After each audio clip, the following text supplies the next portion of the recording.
Grief is heavy. It can feel like an impossible weight to carry. But what if healing could start with something as simple as a seed? Plants don't rush, they don't demand, they just grow little by little, day by day, and in their quiet resilience, they remind us that we can too. In today's episode, we're exploring how the act of caring for plants can help us process loss, find comfort, and reconnect with life, one leaf, one root, one moment at a time.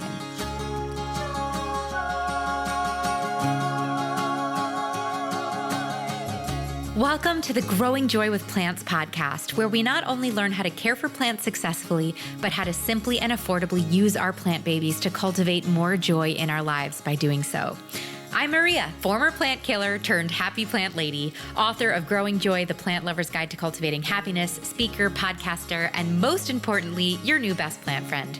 On Growing Joy with Plants, you'll find conversations about houseplant care, gardening tutorials, and wellness through the lens of plants. Plant care is self-care on Growing Joy. Hello, plant friends. My name is Maria. I'm here to help you care for plants and grow joy. If you're new here, welcome. So excited to meet you. And if you are a returning guest, returning listener, welcome home. What a privilege it is to be a part of your plant parenthood journey. Today is a very special episode. It's a conversation with my plant friend, Wade. You might know him on Instagram or online as Plants by Wade Lee, who has suffered a tragic loss in his life, the passing of his husband, Stephen, to pancreatic cancer a couple of years ago. And Wade found solace and healing in the nurturing presence of his plants. It's a really interesting journey about how plants helped him heal, helped him cope, and his journey led him to becoming a full-time plant parent, establishing Plants by Wade Lee, which is a podcast and plant consulting, and he's even a full-time gardener. So today, Wade opens up about his grief journey and how plants played an integral part in his healing. Wade, I'm so happy to have you on the podcast today. Welcome. Thank you so much. I am honored to be here. First, just have to say, I'm so proud of you. We've been plant friends now for, I don't know, has it been 2 years, 3 years? 2 years, yeah, at least 2 years. Yeah, and I just feel like you've come onto the plant scene with such authenticity and curiosity and excitement, and you're so supportive and so well loved in the community. And what you've built is so amazing. And you're scrappy and you're selling plants and you're doing this and you've got a podcast and it's just been so fun to watch you grow. So it's so great. 2 years having been friends to have you on today for this interview. Thank you so much. I appreciate it. I have to say that I've been so inspired by you, and even starting my little podcast, I was a listener to you driving back and forth my 45-minute commute as a hairdresser when I was still doing hair, which is crazy that I don't do hair anymore. But I really, connected to what you say about plant metaphors and just how, growing joy with plants really grows joy within your own life. And I just felt such a kindred spirit. So I just want to share this off screen many, many times, but I am just very thankful for our friendship. Oh, I'm so thankful too. And I know you don't cut hair anymore, but and I know I've said this to you before, but I'm manifesting one day that you cut my hair. I find most hairstylists are very spiritual and it's therapeutic. And for me, particularly with my hair, it's a very therapeutic, emotional thing. And so I'm like, oh my God, I bet Wade would give me such a good haircut. I would, because I love curly hair. I know. I'm on a new curly girl journey now that I live in Florida with all this humidity. So I need all your insight. But anyway, Yeah. we're not here to talk about hair, even though I could talk to you about my hair for the next 25 minutes. So you mentioned you were a hairdresser. You were this other person before Plants by Wade Lee. So what has your journey with plants looked like before even the creation of your Instagram account? How did you come to them and how did they kind of guide you to become the plantsman that you are today? Yeah. Well, before I fell in love with plants, I was a fashion hairstylist in New York City. I had met a gentleman named Stephen Schulman, who became my best friend and my biggest cheerleader, and then my husband. We got married in St. Augustine, Florida. And that's where my connection to Florida begins. And I always use social media to promote my business as a hairdresser. So I was very savvy from the beginning of YouTube. I think I read or saw on the news that Google had bought YouTube, and any YouTube video would rank highest on the Google searches because they had just purchased it. And I thought, ah. So I started making these videos of, the everyday next door girl and give them a Prada inspired look and haircut. And I would do these videos. Wait, do these videos still exist? I need to watch these videos. Ah, so many I have like put yeah, like private, Oh, because really? some of them are just like, but I mean, I grew a pretty big following. My professional hair Instagram was 20,000 people. So Wow. like, so it was fun to create. So I always had that in the background. And so then coming to my plant journey, I had gotten married in St. Augustine, Florida, to Stephen. He grew up in Jacksonville, and I was in charge of the flowers. That's another thing that I was fascinated about in New York. Every little park that we went to, Elizabeth Street Park was my favorite park. And I Mm. would always take pictures of flowers. And so I kind of said to Stephen, I kind of want to be in charge of the flowers. Well, like Wade, Full send. just like I would be the biggest procrastinator I am, I get to Florida the day before the wedding. I have no plan for flowers. So I Oh, go to no. this nursery, I buy all of these plants, I get these beautiful, delicate white flowers and plant them in little pots on all the tables. And Leonardo's became like just such a special place to me.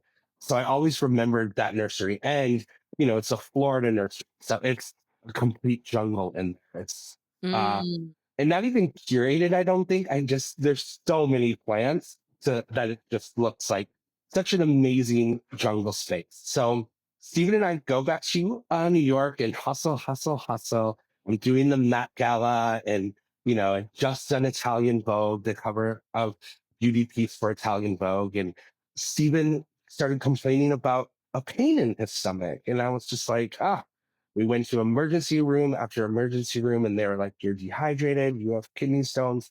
And then one day I just kind of broke, and I said, "No, no, no. We need to really figure out. There's something seriously going on with this poor man. This is the sixth time we've been to the emergency room." And later on that night, they had said, "There is something that we see a mass of some sort. We're going to send you to the hospital." And within 48 hours, we knew that something was very, very, very serious. And then come to find out, he had stage 3 pancreatic cancer at 40 years old, just so young to be getting this. But that we're seeing that younger and younger people are getting pancreatic cancer. It's so rare. And it's so hard to test because the pancreas sits behind our stomach. So when they do x-rays and stuff, it's very, very hard to see.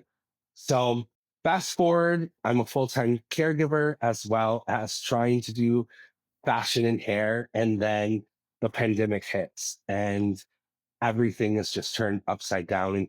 And Steven has such a very loving and supportive family. And his mom would come at least once a month. And now, there's a travel ban because of COVID. I had said, I think it's time that we move to Florida. And so we did the big trek and got rid of a lot of stuff. And our Stephen, I think, had lived in his apartment, the apartment we lived in for 17 years, which is crazy, but it Whoa. was a rent stabilized apartment in Chelsea. A I unicorn. mean, yeah, I lived there and then worked in Union Square. So it was a walk to work every day. It was very, very cool. My God, the New York City dream. Yeah, to say the least. So his best friend, who's now become my best friend as well, rented a van. We drove to Florida and made the trek to move. And on the last day that Megan was there before she took the rental van back to the airport, she's like, "Wait, is there any place that you'd like to go before I take this van?" As I didn't have my license because I lived in New Mhm. York, and I didn't have a car, obviously. Okay. And I said, "Oh yeah, Leonardi's. Like, I'd like to go to that nursery." And I bought my first 8 plants, one being a bird nest fern that I had no idea. And I also had two cats, and I had no idea that the cats loved plants as much as I did Oh, and okay. chewed them up. So only a few of those plants survived the first few days because the cats were trying to eat them. But that was something new I learned about my cats. Mhm.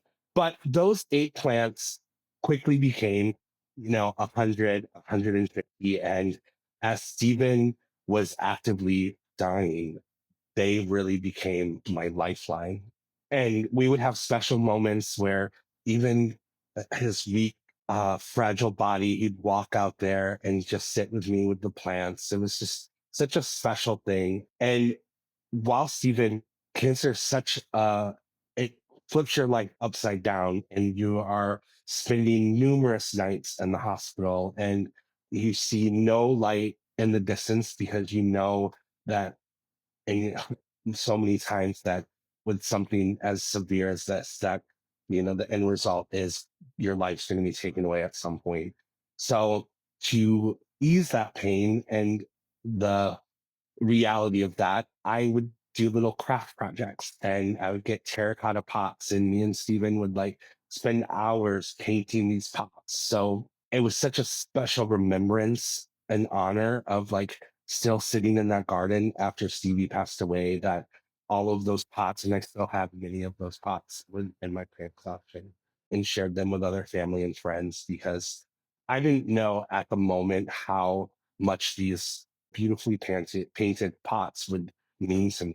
It'd be such a keepsake. And, Stephen as well, right before he passed away, he got into the whole idea that I had all of these plants and like bought hundreds of dollars worth of different plant supplies and soil. And I would just, even after he passed away, there was like packages coming, and I'd be like, here's a case of soil. Like, what did he do? Like, he just purchase these things for me. Wait, he bought you soil that arrived Yeah.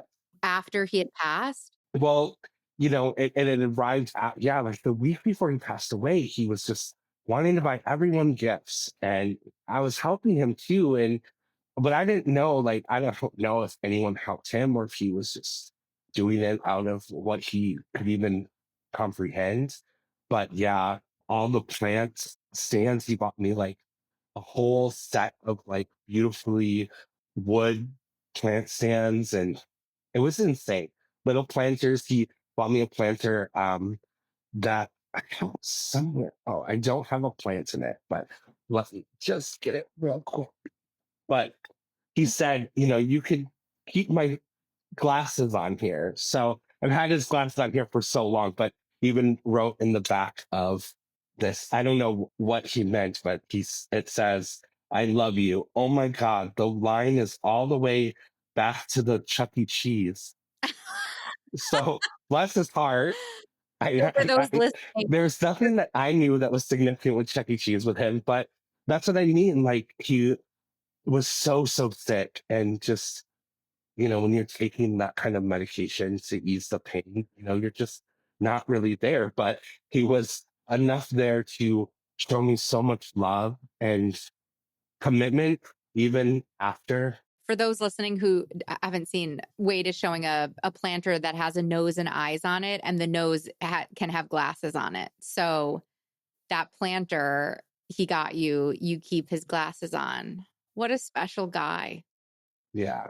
Wow. So what was his interaction with the plants while he was alive and you were collecting plants and bringing plants home every day and building what sounds like this beautiful oasis in your backyard? Was he excited, supportive? Was he like, wow, that's a lot of plants, Wade? Like, was he fully into it, or did he kind of have to warm and get to the place where he was buying you, shelves for your plants? Yeah. I think that at first he was like, what the heck? And then I explained to him too, like, I've been a caregiver, and when you're gone, Stevie, that's all going to end. And I still need to care for something. And this is kind of helping me. And it was beautiful too. Like all of our friends, instead of sending like flowers for the funeral and stuff, they would send me house plants. And I still have so many of those house plants. But That's so beautiful. yeah, I mean, there's nothing like New York family. It's incredible. And here I'm still friends with all of those people. They came to Malcolm and I's wedding, 4 years later. Get married to Malcolm on October 19th, and all of our New York friends, they all showed up for us. And it was just so, so beautiful. Have you ever noticed how the sound of meditation bowls at the spa or in a yoga class can instantly soothe your soul? Well, for the last 2 years, my home has felt like a meditation studio thanks to my Wind River wind chimes that I've hung on either side of my house. If you are looking to add serenity to your life in 2025 or maybe beat the winter blues, adding a Wind River wind chime might be the perfect, most joyful option for you. Every time I hear my Wind River wind chimes sing in the wind, it is an invitation for me to pause, take a deep breath, and find a moment of presence in the midst of a hectic workday. When I moved recently from New York to Florida, I literally did not feel at home until I hung my wind chimes at my new house. I was getting anxious at my new house because I hadn't hung my chimes yet, and it didn't feel like home until they were there. They are not the clangy kind of grating wind chimes that you might hear in your neighbor's yard or at a garden center.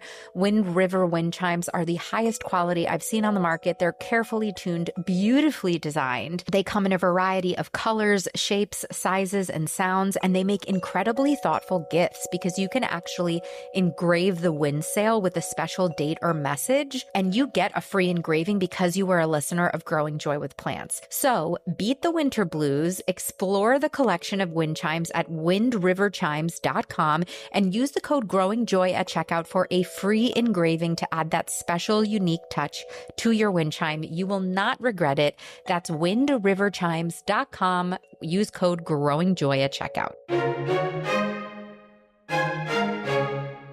Want to grow more food with less space, less effort, and less waste, plant friends? That is the magic of square foot gardening, the world's most popular growing method to harvest more food from less space, urban to rural, garden anywhere. And this year, they've released a fully revised and updated version of square foot gardening that has new garden plans and projects for the modern gardener. So the all-new Square Foot Gardening 4th edition is here, helping millions of gardeners grow fresh, organic produce with a simple, foolproof method. No digging, no tilling, just set up your raised bed, fill it with Mel's Mix, and plant using an easy grid system. You've definitely seen the grid online in some sort of social post. It's very popular. So this particular edition is packed with updated garden plans, crop-by-crop guides, and solutions for extreme weather and pests, plus 200 new photos and illustrations to make planting a breeze. Whether you're new to gardening or you're a seasoned pro, this book will help you grow more, work less, and harvest the difference. So go get your copy of the all-new Square Foot Gardening 4th edition today. It's available wherever books are sold. That's all-new Square Foot Gardening. And you honored Stephen in a really beautiful way at your wedding, didn't you? Yes. Well, my sister-in-law, in our vow, she spoke about our relationship and how it led, for Malcolm and I to meet as well. And Stephen's family has been such a backbone to me as well. And staying in Florida, I never had the idea that I was going to leave because of Wesley, mostly.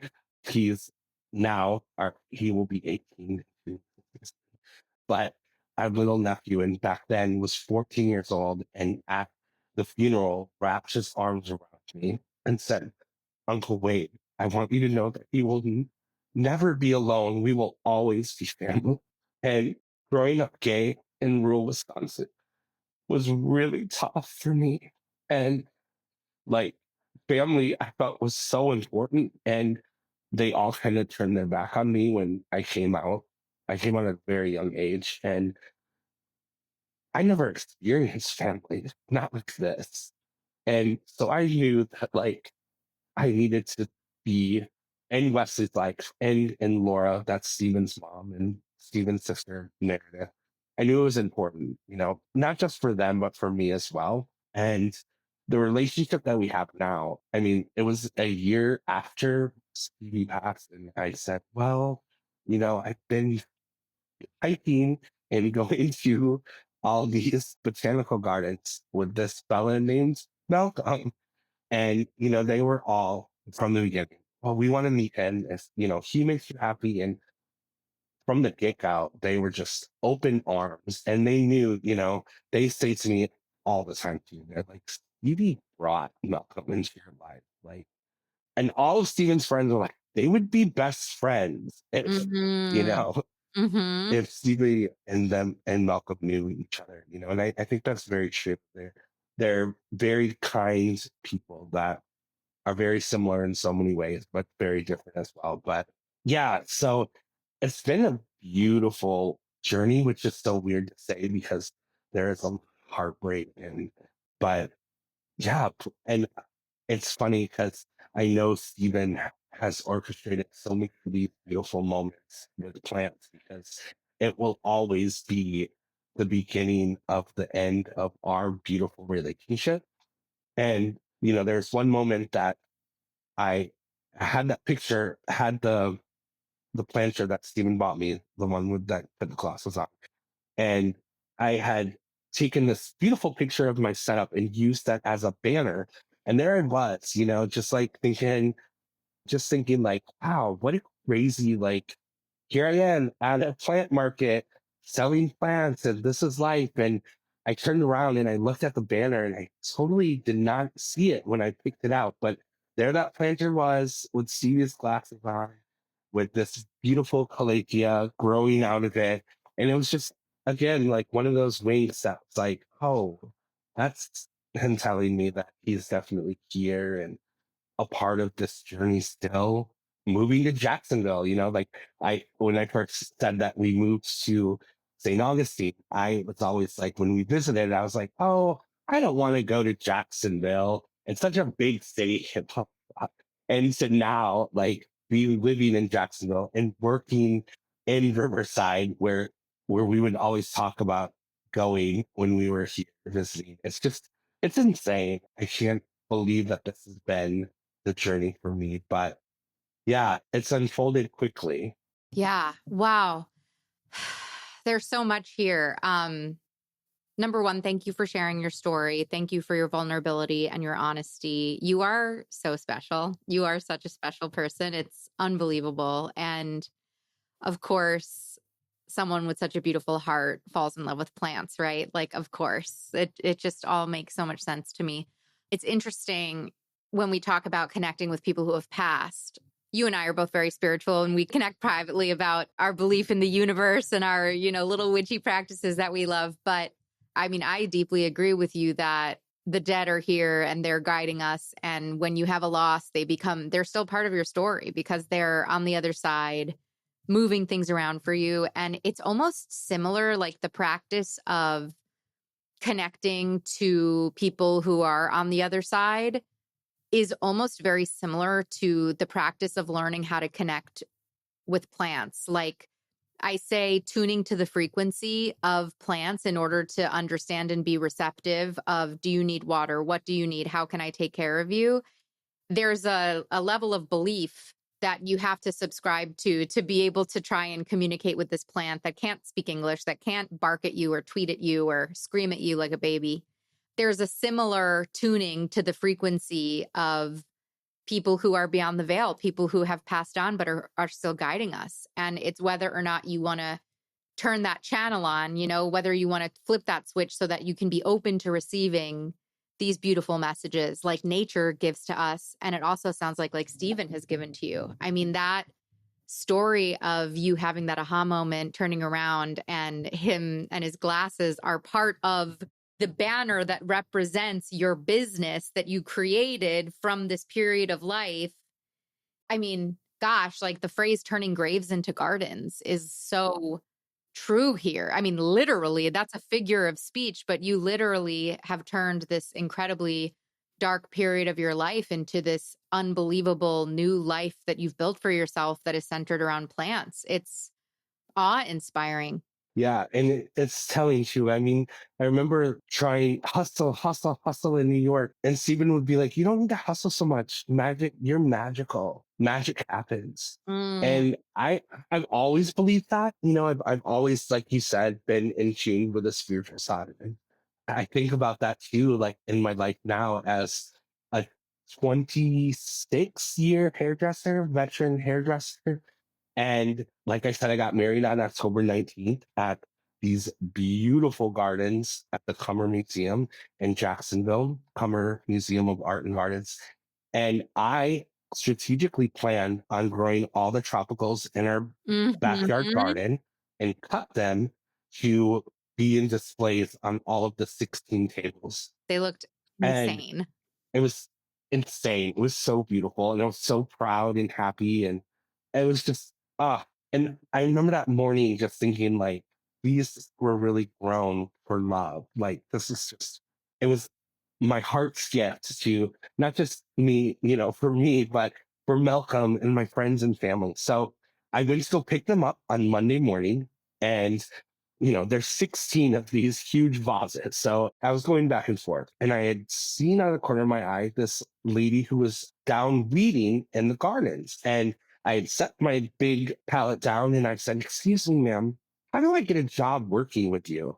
And she looked up and just kind of smiled and she's like, "Well, honey, I weed for free on Mondays." And I was like, "I'm off on Mondays. That sounds like a job for me." And she's like, "Well, the curator of the museum, Holly, is walking around. You might see her, and that's who you would speak to." And I was like, "Okay." And so I grabbed my stuff and start walking out. And sure enough, this woman with a two-piece suit comes walking out, very nicely dressed in t-shirt and gym shorts, picking up these plants. And I just thought, here's my chance. You got one chance to live, buddy. And I said, "Excuse me, are you Holly?" And I shook her hand and put down the plants. And I said, "Oh, I had spoken to the volunteer who's weeding, and she had said you are who I would need to speak to about volunteering." And we started talking a little bit. And she kind of looked down and she's like, "Oh, these are," I said, "Yeah, I got married here, over the weekend. And these are the arrangements that I grew in my backyard. Mm. So I would be a great volunteer." You had your portfolio with you, yeah. Yeah, yeah, Oh my exactly. gosh. Just such an amazing manifestation of just loving plants and like having this dream and this passion, but God, the universe, whoever you call them, has such a bigger plan, Oh my like gosh. just so much bigger. I mean, you've experienced this in your life, like just bigger. Yeah, beyond your wildest dreams. Beyond your Yeah, wildest dreams. Like, but you have to let yourself be open to it. You have to, like, totally. release the rigidity around what you think your life is supposed to look like to let whoever's up there stun you. And so Holly had says, "Well, yeah, we have this volunteer program, but we're also looking to hire a full-time gardener." And right away, the negative self-talk, and you're like, "I couldn't be do I have the qualifications for this?" But then I'm like, I have a plant business. I sell plants. I had sold out workshops all throughout the summer, have this plant podcast where I'm talking to professionals that I'm learning from as well. So I said, "Okay, I'll meet you." And the rest is pretty much history. And I got hired. I didn't realize that you got married at the gardens that you're working. That is the Yes. most magical story I have ever Yes. heard.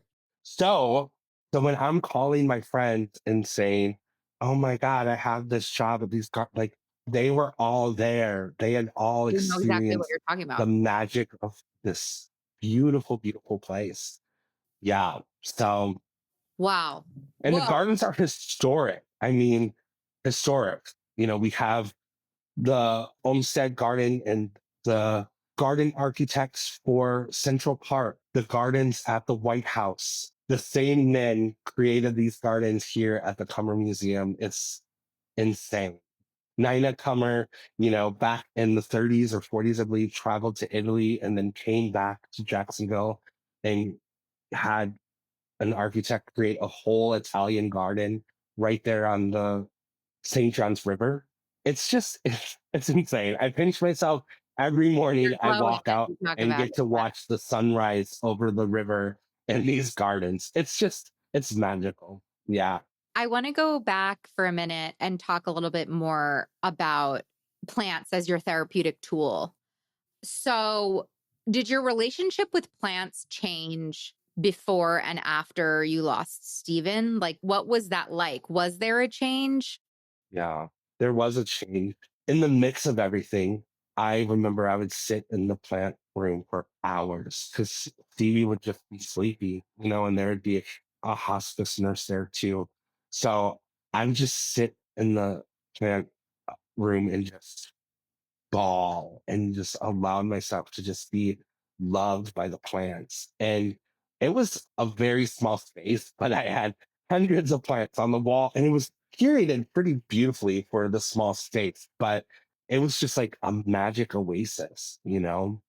And I remember the first day after Stevie died, and I just sat out there and I was just like, the craziest thing is I don't feel alone because I'm surrounded by all of this beauty and all of these plants. And this will now be my mission to try to keep all of these plants alive. And that was also a good lesson. It's grief comes in ebbs and flows. Like it's a guest that you don't want to see at your door, and sometimes they go away and you don't even really have to worry about them. Then they'll Mhm. knock on that door. And I went through months where I was like, I didn't even want to get out of bed or take care of myself. So I didn't water any of the plants and lost hundreds of plants and then had to go through this. It's so funny to think about it. When I first started dating Malcolm or hanging out with Malcolm, my whole patio was filled with dead plants. And I was like, no, no, no, no, no. You can't go out there. And I was so embarrassed and so angry at myself too that I just let these beautiful plants, so many of these beautiful plants die. But it also was a lesson to just give myself grace that I couldn't even take care of myself at that moment. So how can I take care of plants? And yeah, that relation also has been one of highs and lows with plants. And that's what I think from coming from a hobbyist to more of a collector and was like, okay, well, yeah, I do want to keep that at the time $200 Monstera alive and learning the tools and techniques. And so that changed for me with my plant journey to realizing like, yeah, you can't just buy a very simple plant and just throw it at the drop of a hat because you're not feeling good. But I also think there's something to be said, that in moments in our life, it's okay to not be okay. We are allowed to have seasons just like our plants are. Yeah. And we are allowed to have a winter. We are allowed to have the fall of the leaves falling off the trees. Our society doesn't value that and wants to hide from that. But we have our seasons in equal measure for a reason. Well, not in Florida, but seasons are supposed to be in equal measure for a reason. Or if we look at the moon moves through its cycles every month. Yeah. You can't just have a full moon or a new moon for the entire year. You would have a really fucked up tide system. So I think that's very interesting. And also, like, allowing your plants to hold your grief. I suffered a big loss last year, and I remember we were in Florida and we went to the beach, and I like gave my grief to the ocean and to the sand. Like, nature is so powerful, and she can hold it. She can hold it where sometimes our nervous systems can't. And I think that beautiful, I mean, heartbreaking, but beautiful image and thought of you sitting with your plants and bawling and allowing them to just kind of like witness you. And also that what you said so beautifully, not being alone. Yeah. Well, and that's really what it's felt like. Yeah. Oh my gosh. It's so beautiful. And I just want to say one other thing about Please. the TED plants is that instead of Malcolm being judgmental, he was inquisitive. And he was like, well, let me see that. And he even gave me so much grace to say, Wade, these are their plants and plants live and die as well. And you cannot hold the weight of the world for these plants on your shoulders. And it's interesting. After he said that, I allowed myself to release that shame and anger at myself. And there I was cleaning up those plants and was like, okay, I have 100 pots that I need to refill. And I slowly took care of those pots, but it's amazing. Yeah, that's interesting. I have a lot of people, I've spoken to a lot of listeners at this point over my 8 years of people who get really emotionally attached to plants because they were given to them for a funeral. So my grandma's funeral, I got this peace lily and it dropped all of its leaves and I don't know what to do. But sometimes when there's an emotional attachment to a plant, the stakes get so high that now that's a really stressful moment. And I can imagine if these were the plants that were around when Stephen was around and you wanting to be attached to not being able to let go of them. But the reframe of plants can die, they're just plants. And also, these plants were a part of my life when I needed them. They were able to hold my grief when I needed it. And it's okay. I can let go of that. Just like I can let go of some of this grief as I'm moving on or moving forward with someone else. You know, the other thing is grief is always a part of you. It never leaves. It might be a friend that visits less and less, you know, but when you experience a trauma like that, it stays with you. And the experiences that you had with those plants in those moments when you needed them will also stay with you forever as well, even if those plants aren't with you anymore. And that's the beauty of social media as well. Now I have this very curated journal of those moments, and I can look back and see, wow, these plants really were beautiful, you know? Totally. You have been such a beautiful community builder on social media in the plant community. So, how has that? I mean, thank you for sharing your experience. I'm so sorry you had such a difficult experience at home coming out.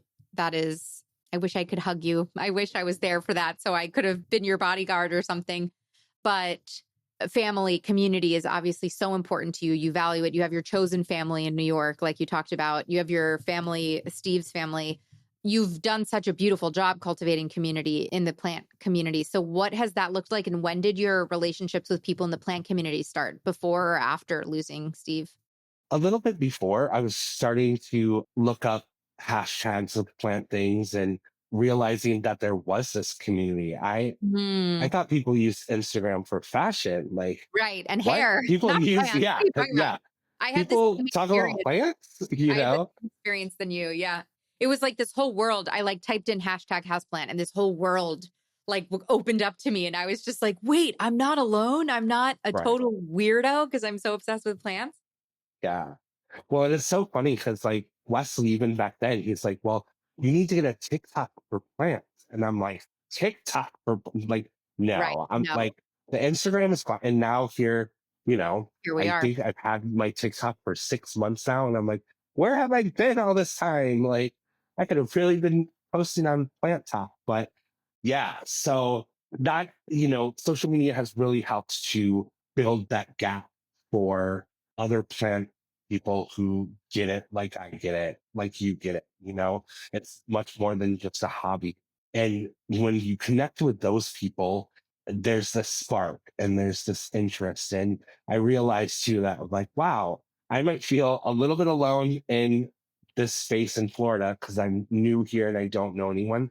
But even through that, I got involved with local plant people and Michelle, who very earnestly, every time we saw each other, would be like, you need to start a plant business. You need to get your nursery license. And she was my plant dealer and would deliver plants in between Steven's hospital visits. So we'd be like, okay, well, I'm home for an hour. And she's like, I'm coming right now, and have her truck filled with like 8 plants that I had purchased through Instagram. I love that. So then we became, fast friends as well, and would have dinner at her house and with her family. And she changed my life. Like, she's the whole reason that I did Plants by Wadley LLC and even thought the capacity of even making it a business, let alone being a full-time gardener.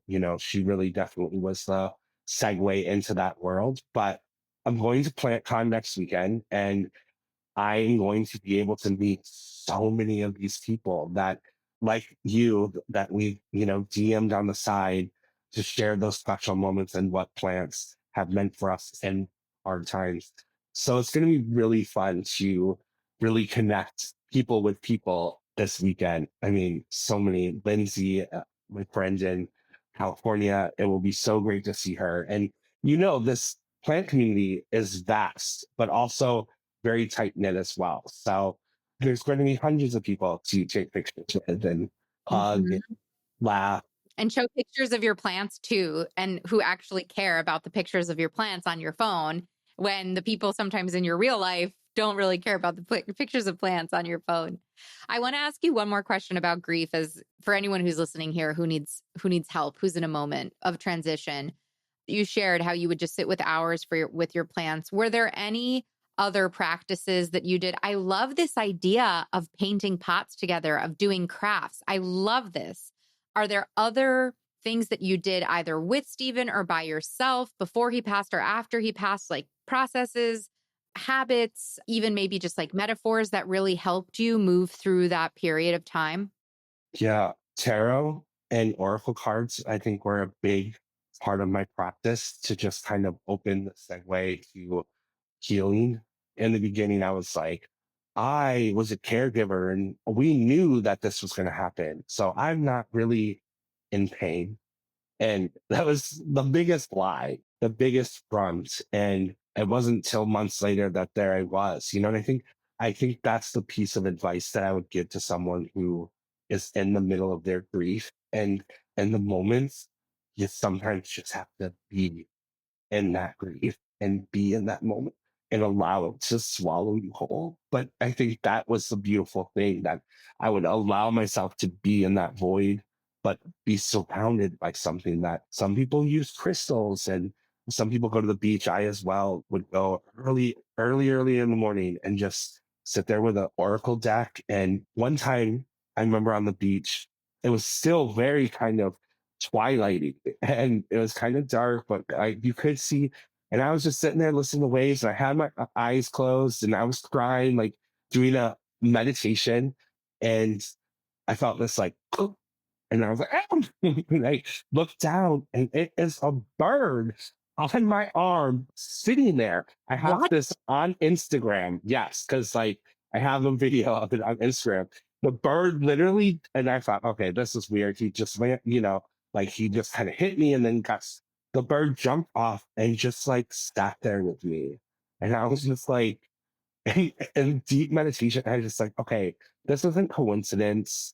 This is maybe, one of my spirit guides or what have you, but it was definitely a moment that I will never forget. So, it's in those moments that you really realize that you are aligned with not just your healing, but your spiritual practice, and that it's not just woo woo and crazy. Because that bird literally sat there with me for moments, and and he was just hopping around and then just flew off. And I just thought, wow, this is just such a special moment to feel caressed by the universe. Well, and I think you bring up a point that you can connect with nature. Nature is the nervous system regulator. Nature is what is going to help us. Nature is who we can give our grief to. Nature is many different things. So it can be engaging with your houseplants and sitting with your houseplants. It can be going to the beach. It could be going to the woods. It could be sitting in the desert. It could be a bird. It could be bird song. It could be the sound of water rushing. Like there are so many different ways that we can tune our ears to that frequency of nature in order to allow for the healing to come in. And that bird, I'm a crazy bird lady. I'm like so jealous of that experience. But yeah, I think that's really, really potent and beautiful. And you're so magical. You're so magical. And what does Malcolm think of your plants? He loves them. I mean, he obviously thinks I'm a bit obsessed, but he's obsessed with Pokemon. So if he can have Pokemon Got to obsession, catch I them can all. have. It's actually the Yeah, same. and it's That's the same thing. the curious collector plant parent. Their motto is got to catch them all. Yeah, Yeah, that's amazing. Oh my God. So he can have his Pokemons and you can have all your plants. yeah. But he wooed me in the beginning by going to botanical gardens. Like he's definitely into nature, and so we have great times exploring different gardens around Florida because there are many. Yeah, so many. Also, it's nice to be able to have shared passions with your partner. And it's also nice to have your own thing. It's so nice that he supports it. Billy definitely supports my passion for plants, but like Billy's not watering my plants. Billy's not trying to propagate my monstera, but he's here. He's all he has to do is be supportive, all Or they need hitching a to do. ride with you to Seattle. Yeah, exactly. Or benefiting. Because I was like, do you want to come to PlantCon? Yeah. Mom was like, no. I was like, they're having this beautiful reception. I can get one ticket. Like, nope. Yeah. And I'm like, okay, that's fine. The first time I spoke at Cultivate, Billy came, and then he's passed on all my other opportunity, my other planting opportunities. He's like, you go be with your people, Maria. It's cool. I'll catch you later. But it's nice when you have that free hotel room. he can Right. come. He can come to Orlando and go to Disney World or something while you're there. But that's beautiful, Wade. You're so special, and sadly, grief is something that we will all move through at points in our life, at different scales, at different capacities. And how lucky are we that we have plants to help us? And I'm so thankful that you shared your story. I think a lot of people are going to see their story in you. I know I've heard many stories from our community that plants have been such a beautiful healing tool. And you are such a beautiful healer, my friend, and you are such a beautiful plant person. So you have many facets of your business and your own podcast, which I've been a guest on before. So tell us where we can find you. Anywhere that you listen to your podcast, you can find it. Plants by Wade Lee. It's a lot of just talking with other plant personalities, authors, horticulturists. So it's a fun time. It's just like a little plant chat, about 45 minutes, which is so fun though, because as you know, interviewing people, like we are so much more than our plants as well. And I've learned so many just cool things about so many plant people that I'm like, what? This is insane. You do this? Like, I'm even thinking like, wait, what? You had a hair Instagram and did the hair for the Met Gala? Like, what are you talking about? I know, right? People with me, they're like, wait, you were on Broadway? What are you talking about? Like we are so much more than our plants. So I do love that format for your podcast. And it's so good. And then for people who are in the Jacksonville area, your Plants by Wade Lee business, where can they catch you there? Definitely go to my social media, Plants by Wade Lee, and that will have a list of, I do all sorts of markets in the area from St. Augustine, St. Johns County, Gainesville. I'm doing a really big plant. It's a plant swap and sale at Swamp Head Brewery. And this place has like hundreds of brews on tap. And it's right on the swamp. Fun. Right on the swamp. There's alligators in the swamp, right? While you're drinking your beer and selling the plants. Yeah, but there's usually like 30, 40 vendors, and it's a really fun time. So definitely check out the Instagram. That's also where the workshops will be.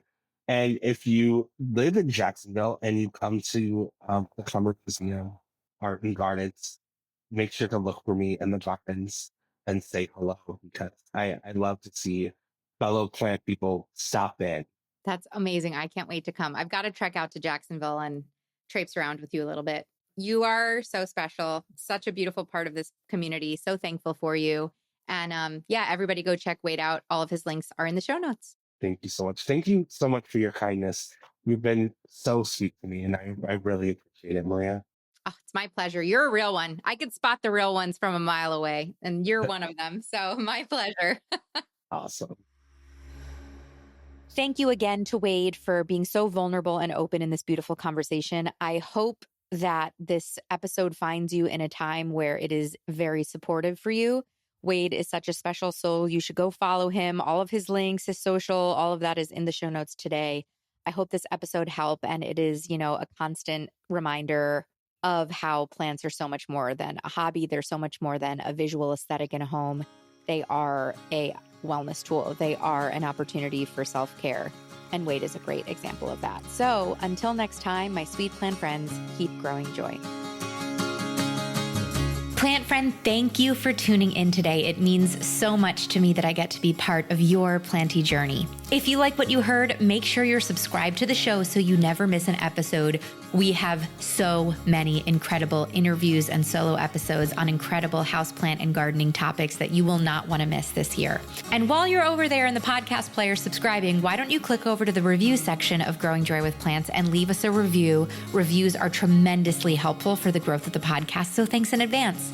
If you're looking for more opportunities to grow as a plant parent with Growing Joy content, we've got so many options for you. First, I highly recommend you taking the Plant Parent Personality Test. It's free. It's super fun. It takes 3 minutes to complete. At the end of the test, you're going to get your plant parent personality profile and a curated list of plants, projects, and podcast episodes that are right up your alley, tailored just for you and your lifestyle, inspired by your results. The links are in the show notes. If you're looking to uplevel your plant parent game, I have so many free downloads on my website that I think could help you, like the Understanding Natural Light download or 9 different ways to green up your office space. If you'd like to support the show monetarily and help me bring the show to as many people as possible for free, you can head to our Patreon link in the show notes to learn more about our offerings. And finally, I invite you to come hang out with me and continue the planty conversation on social media on Instagram and TikTok. I'm Growing Joy with Maria. My DMs are always open if you have requests for topics or ideas for the show. Thank you again for listening. It is truly my honor and delight to help you keep blooming and keep growing joy.